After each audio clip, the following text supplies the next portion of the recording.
Hi friends, ഇന്ന് ഭയങ്കര സന്തോഷമുള്ളൊരു ദിവസമാണ് കേട്ടോ. ഇപ്പോൾ ഞങ്ങൾ വീട്ടിലേക്ക് പോവുകയാണ്. അലുച്ചു വാവ ഇന്ന് സ്കൂളിലൊന്നും പോയിട്ടില്ല, ആൾക്ക് പനിയായതുകൊണ്ട് പോയിട്ടില്ലായിരുന്നു.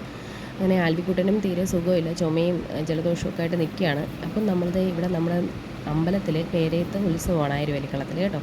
അപ്പോൾ ഇത് നമ്മൾ നമ്മുടെ ഈ അമ്പലത്തിലെ ഉത്സവം എന്നും അവർക്ക് പറഞ്ഞാൽ നമുക്ക് ഭയങ്കര ഒരു വികാരമുള്ള കാര്യമാണ് കേട്ടോ. ഞാനിവിടെ പേരയം ഗവൺമെൻറ് UPSലാണ് പഠിച്ചത്. അന്നേ നമ്മൾ ലാസ്റ്റ് ഡേ നമ്മുടെ അമ്മയൊക്കെ പൊങ്കാലയ്ക്കൊക്കെ വരും.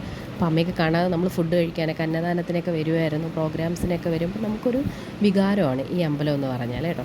അപ്പോൾ അവിടുത്തെ നന്മ സാംസ്കാരിക വേദി എന്ന് പറഞ്ഞിട്ട് നമ്മുടെ ചേട്ടന്മാർ നടത്തുന്ന ഒരു ക്ലബ്ബിലെ നമുക്ക് ഡോക്ടറേറ്റ് കിട്ടിയതിൻ്റെ ഭാഗമായിട്ട് ഒരു അനുമോദനം എന്ന് പറയുന്നില്ല, സ്നേഹോപഹാരം തരാൻ വേണ്ടിയിട്ട് വിളിച്ചിട്ടുണ്ട് കേട്ടോ.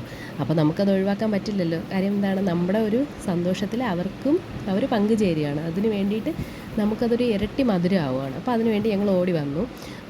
അപ്പോൾ ഞങ്ങൾ വിചാരിച്ചു കുഞ്ഞുങ്ങൾക്ക് വയ്യാത്തതുകൊണ്ട് പ്രോഗ്രാം തുടങ്ങിയിട്ടുണ്ടെങ്കിൽ അത് കഴിഞ്ഞിട്ട് വീട്ടിൽ പോവാം, ഇല്ല എങ്കിൽ ചോദിച്ചിട്ട് ടൈം ഒന്ന് അറിഞ്ഞിട്ട് പോയിട്ട് വരാമെന്ന് വിചാരിച്ച് ഞങ്ങൾ പോയി ചോദിച്ചപ്പോൾ അവർ പറഞ്ഞു ഇല്ല 7:15 ആയിട്ട് വന്നാൽ മതി എന്ന് പറഞ്ഞു.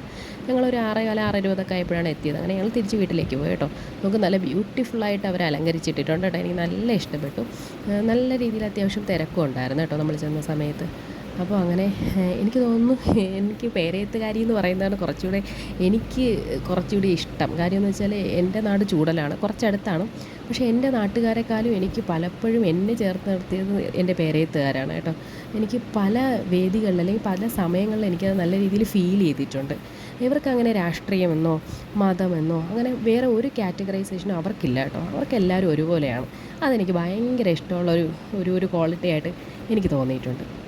അതെ, അപ്പോൾ നമ്മൾ 7:15 ആയപ്പോൾ നമ്മൾ ഇവിടെ എത്തി.